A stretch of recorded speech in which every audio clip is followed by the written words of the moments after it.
Kapalit na ko. Kapalit ako ani. Try na ko sa lami ani. The pomegranate. Pomegranate. I don't know how to pronounce it. So, bahala na mo diya mag-judge. So, I'll show you how to open it. Ganito daw ito buksan. Dahil excited ako, binuksan ko talaga agad para matikman ko na siya. O ganyan yung nasa loob niya. Ay, nako. Sa loob ng maraming taon na pinangarap kong matikman ang prutas na ito, sa wakas. Thank you, Lord. Sana ay masarap siya, pero masarap talaga.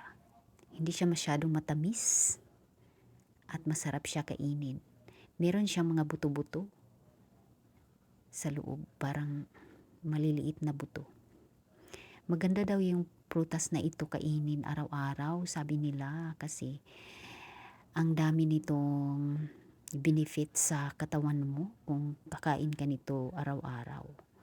Meron siyang anti-inflammation, antioxidant, anti-diabetic, anti-vascular, anti-cardiovascular, antibacterial, and anti-cancer, at marami pang iba.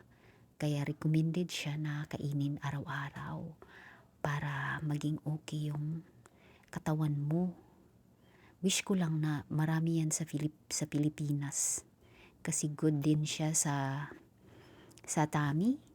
Kung meron kang nararamdaman sa iyong tiyan, maganda siya. Rich in fiber. So, maganda talaga siya. Kaya naman pala gustong-gusto ko siyang matikman kasi ganun pala yung dala niya.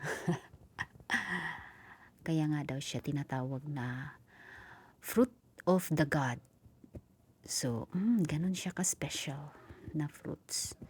So, kung makakita kayo ng fruits na ganyan, huwag nyo nang palagpasin.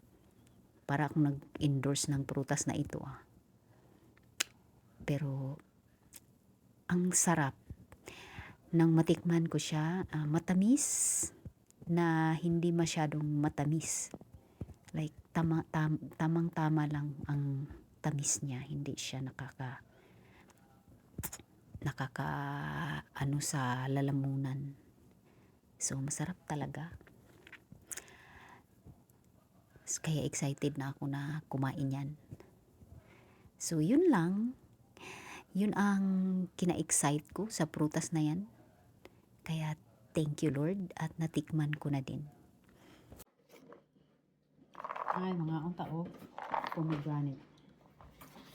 Katilaw na juguan na fruits. Sa wakas.